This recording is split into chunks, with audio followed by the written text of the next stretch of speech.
Level 1. The Spare Son.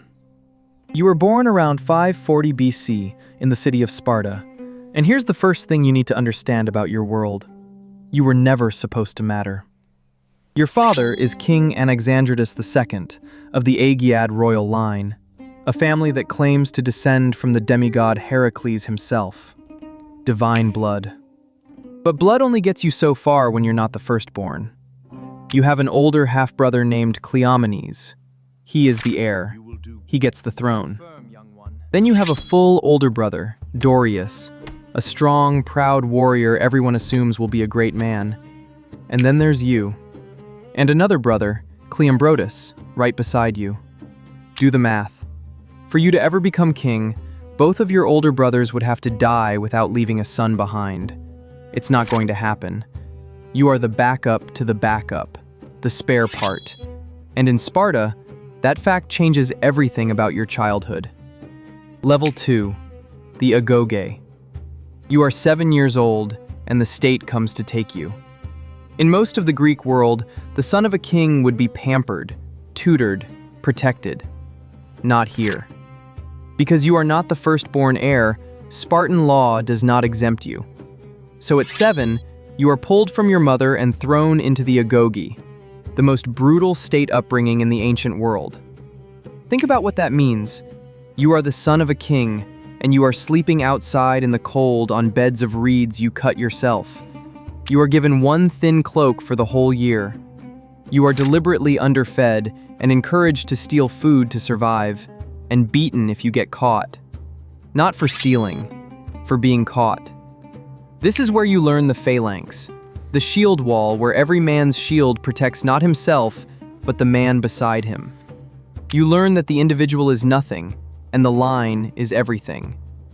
You learn to speak in short, cutting, brutal sentences, the style the world would later call laconic, after your homeland of Laconia.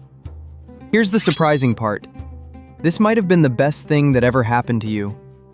Under Spartan custom, the heirs of the two royal houses were exempt from the agoge, meaning your half-brother Cleomenes skipped it entirely. But you didn't. And later Greeks made a point of it. Leonidas had been forged like a common citizen. When your moment came, you would be ready in a way a pampered prince never could be. Level 3. The unexpected crown. You are a grown man now, and death starts clearing your path to the throne. One brother at a time. Your brother Dorius, too proud to live as a subject under Cleomenes, sails off to found a colony overseas. He gets himself killed in Sicily. Gone. Then your half-brother, King Cleomenes, dies. And the way he dies is dark. The official story Herodotus records is that he went mad and killed himself in his prison cell, cutting his own body apart with a knife. Some historians, ancient and modern, hint at something worse, that he was murdered, possibly by his own half-brothers. Either way, he leaves no son, only a daughter. Suddenly, impossibly, the spare part is standing next to the throne. And you do something very Spartan and very strategic. You marry Cleomenes' daughter, a young woman named Gorgo. She is your niece by blood, but this marriage locks up your claim to the crown. Around 489 BC, you become King Leonidas of Sparta. But don't picture Gorgo as some silent trophy wife. She is one of the only women Herodotus names in his entire history, and she was famous for her sharp mind. Plutarch preserves the story that when a foreign woman asked her why Spartan women were the only ones who could rule their men, Gorgo shot back, "Because we are the only ones who give birth to men." Remember her. She matters at the end. Level 4. The Storm from the East. You are king now, and a shadow is falling over all of Greece. Far to the east, the Persian Empire, the largest empire the world has ever seen, wants Greece under its heel. Years earlier, the Persians came and lost at Marathon. But now, the new great king, Xerxes I, is coming back to finish the job. And he is bringing everything. We'll never know the true size of his army. Herodotus claimed over 2 million fighting men, a wild exaggeration.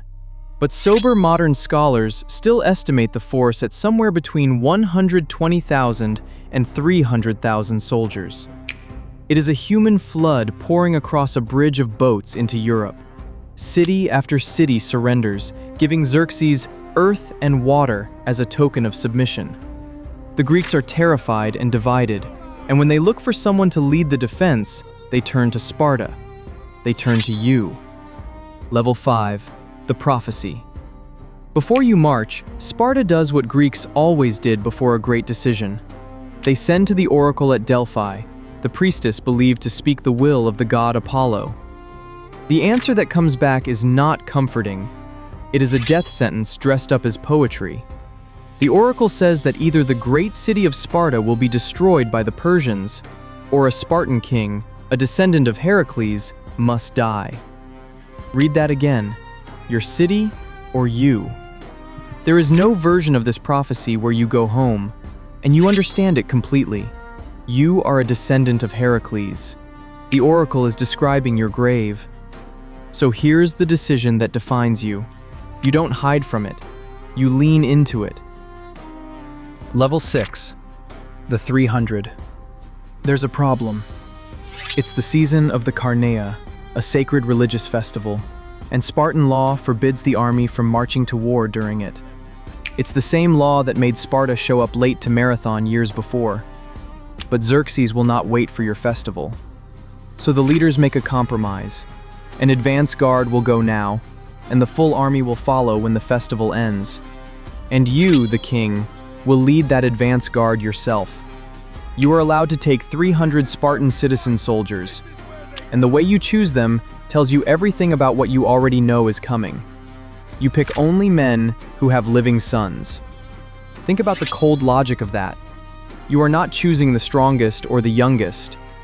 You are choosing men whose family lines will survive even after they die, because you already know, from the oracle, that these men are not coming home. You are hand-selecting 300 fathers to walk into a grave with you, in a way that lets Sparta continue after they're gone. And here's another thing the movies got wrong. It was never just 300. As you march north, other Greeks join you. 500 men from Mantinea, 500 from Tegea, Corinthians, Arcadians, and more, until Herodotus's numbers put your force at somewhere around 7,000 men. Still nothing against a Persian tide, but not 300 alone. Level 7. The Hot Gates. You arrive at a place called Thermopylae. The name means the Hot Gates, named for the sulfur springs that steam out of the ground there. And now you see why you came here specifically.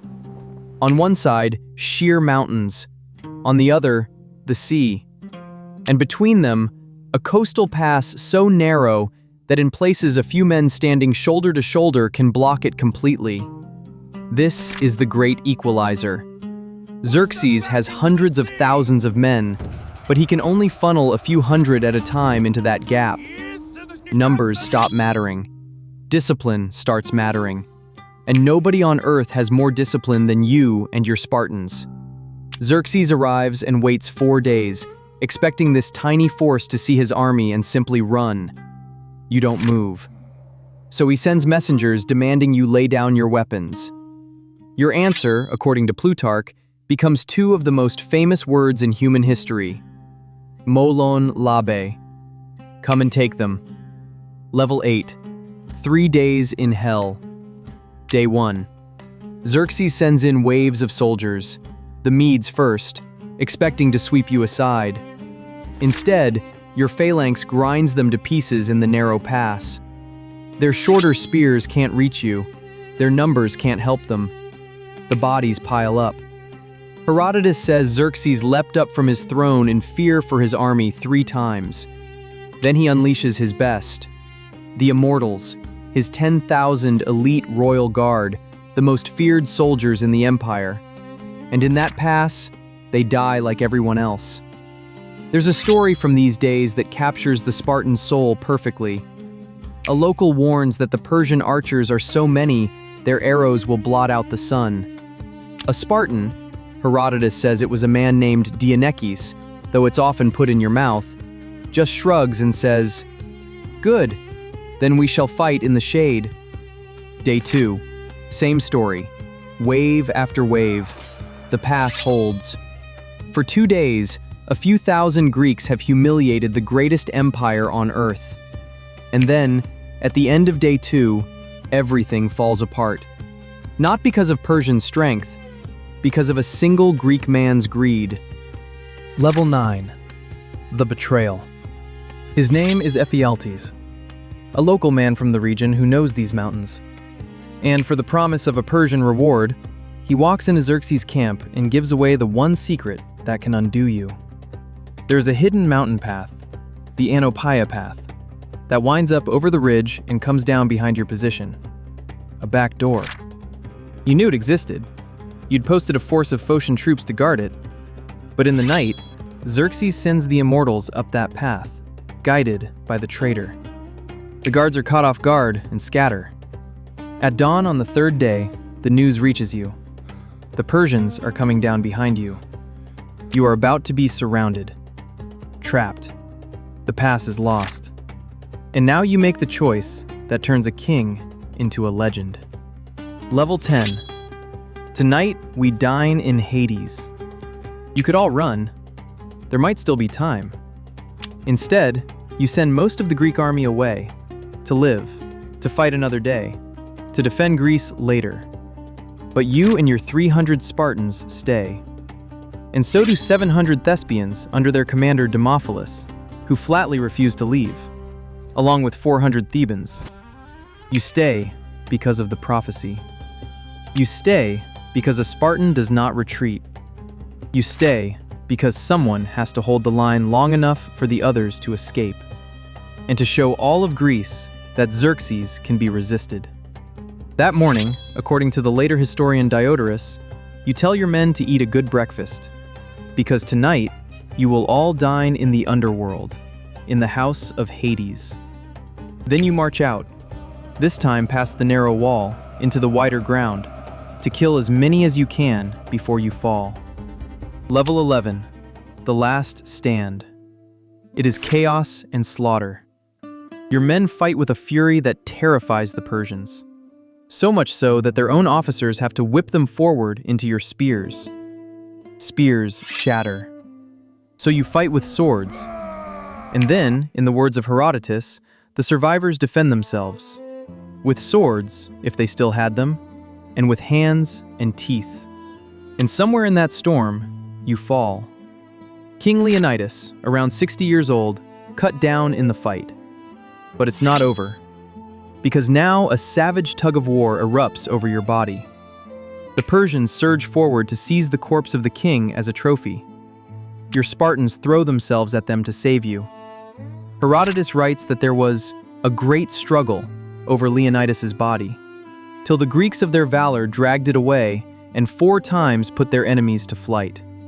2 of Xerxes' own half-brothers, Abracomes and Hyperanthes, sons of Darius, die in that struggle. In the end, they're overwhelmed. The survivors fall back to a small hill, and there the arrows finally bury them. Every last man. Level 12. The Head on the Stake. When Xerxes walks the battlefield and finds your body, he does something shocking, something that violated even Persian custom. Herodotus tells us the Persians, above all people, were the most wont to honor valiant warriors. Xerxes did the opposite. In a rage, he orders your head cut off and impaled on a stake. Herodotus concludes that Xerxes was more incensed against Leonidas than against any other man alive. Otherwise, he would never have abused a dead body this way. And the reason for that rage? You and a few thousand men had cost him dearly.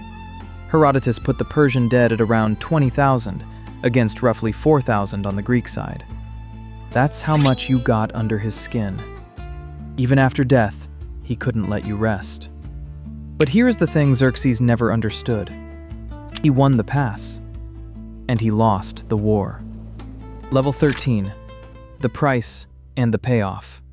The Persians pour through and burn Athens to the ground. For a moment, it looks like Greece is finished. But your sacrifice bought something priceless. time and fury and unity. Just weeks later, the Greek fleet shatters the Persian navy at the Battle of Salamis in 480 BC. The next year, 479 BC, the combined Greek armies crush the Persian land force at the Battle of Plataea and drive them out of Greece for good. The Greek world survives. The seeds of what becomes Western civilization, its philosophy, its art, its democracy, survive. Because a 60-year-old king and a few thousand men decided that some things are worth dying for. And they did not forget you. As the traveler Pausanias later recorded, the bones of Leonidas were carried home from Thermopylae to Sparta 40 years after the battle, and a stone slab was set up bearing the names of the men who made the stand. They honored you as a hero and held games in your name for centuries. A stone lion was raised on the hill where you fell, and an epigram, recorded by Herodotus and traditionally credited to the poet Simonides, was carved for all the dead there. It has echoed for 2,500 years. Go tell the Spartans, stranger passing by, that here, obedient to their laws, we lie. You were never meant to be king. You were the spare, the backup, the boy the state didn't even bother to protect from the whip. You lived around 60 years, and history remembers exactly 3 days of them. But those 3 days were enough. You held the gate, you paid the price, and now you are history.